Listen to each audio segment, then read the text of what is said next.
Hello my friends and welcome back. Thank you very much for being with me again today. I posted a video yesterday regarding President Biden's dangerous claims or statements made in his interview, 60-minute interview that was aired on Sunday, which is yesterday, and he talked about Taiwan and China. As you probably know, United States recognizes the one China policy and never said, how should I put it, officially that they would do anything militarily to intervene in case China invades Taiwan. That thinks that Taiwan is their own territory. Until yesterday, actually it was Thursday when the interview was conducted, but it was aired on Sunday.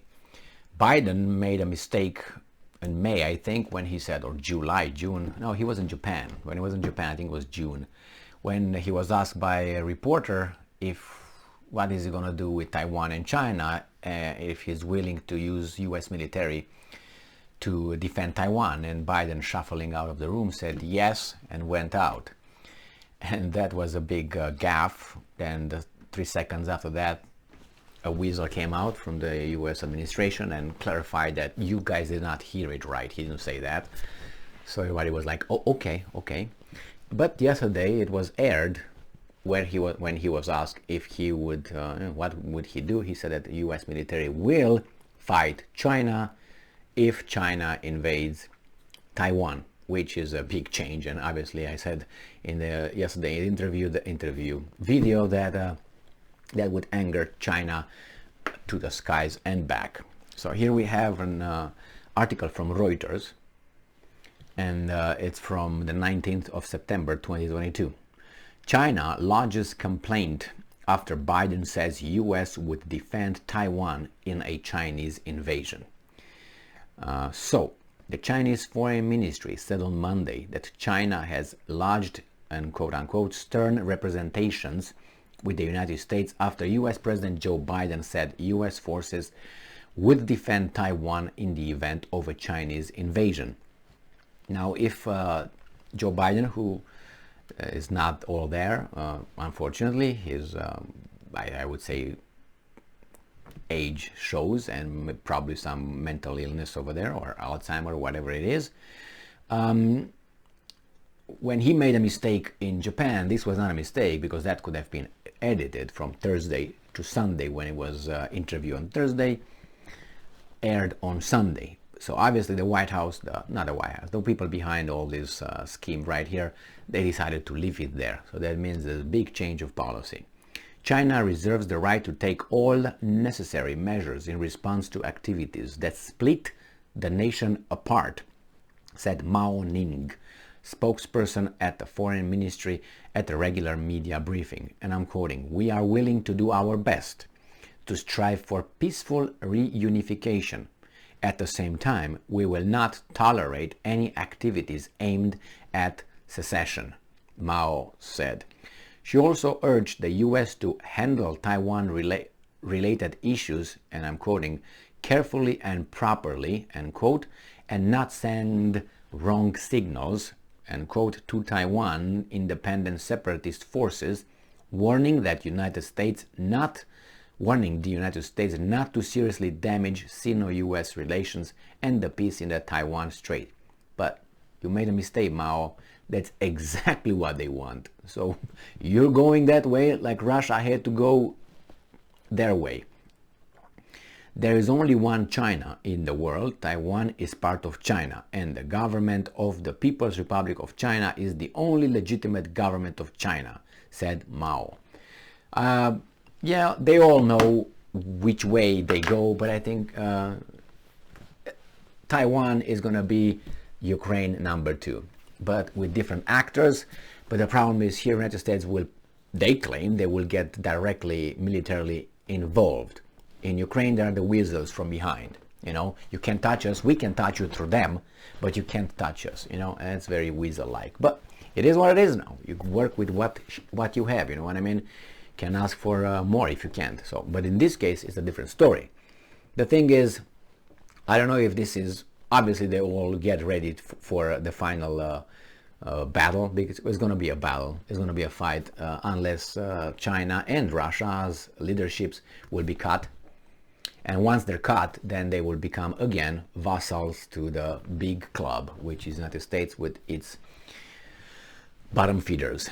All right, so we have here a situation where I think is the same as we had before the Second World War, where it was a fight against time.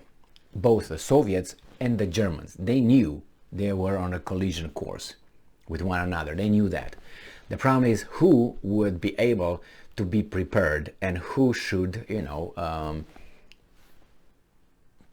get the upper hand, to have the upper hand. Now, Germany had no illusions that if Russia is properly armed, they would just roll over Germany. They had no illusion with that one. But they had a head start. That's what they thought. And they had in the ammunition, in military and so on. So by 1939, when it occurred in September 1st, 39 with Poland, the Russians also knew that the Germans will do what they're doing, and they are on the list, because Adolf said many times, we fight against communism. Where was communism? In one place, Soviet Union. So he said that. So they knew, Stalin knew. So he tried to modernize, even after he purged his own military in the 1936, 37. He killed, I don't know, 2/3 of the generals or whatever he had over there, the officers. So he was depleted. And Germany knew that. Why? Because Germany was training the Russian army before that. The Soviet army. They were training them, and they were selling them weapons. So they knew the level, how potent the Russian military was, Soviet military was, which was down. So Germany said, we got to do it now, since these guys are not trained, don't have that. The same here. China has to get ready for whatever these guys are already way ahead of them. So I think China is not really trying to, do anything too crazy, because they are behind these guys. So I think they're just trying to figure things out now.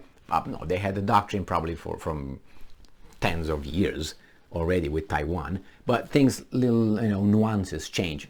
So I think that China is just getting ready, tactical, US as well, for the final confrontation, which, as I said, if Putin and his guys stay in power, then Ukraine goes as it goes. And if in China, Xi Jinping or someone else who's going to follow him is going to continue the same path, if they stay over there, there's going to be war in Taiwan. One very close, very soon, I would say. Soon, I would say within 2 years, maybe. And I gave 2 years a lot. I would say a year, but not a month, a year. But we'll find out. But if these guys are ready, these guys, Zimbabwe across Pacific, would be able to create a little orange revolution or a little regime change in Russia and in China, or that would help them a lot, because they would have these guys as vassal states again. So we'll find out, right, if they allow us to be alive by then. Thank you very much for being with me again today. Stay strong, stay smart, look for the truth, and be just.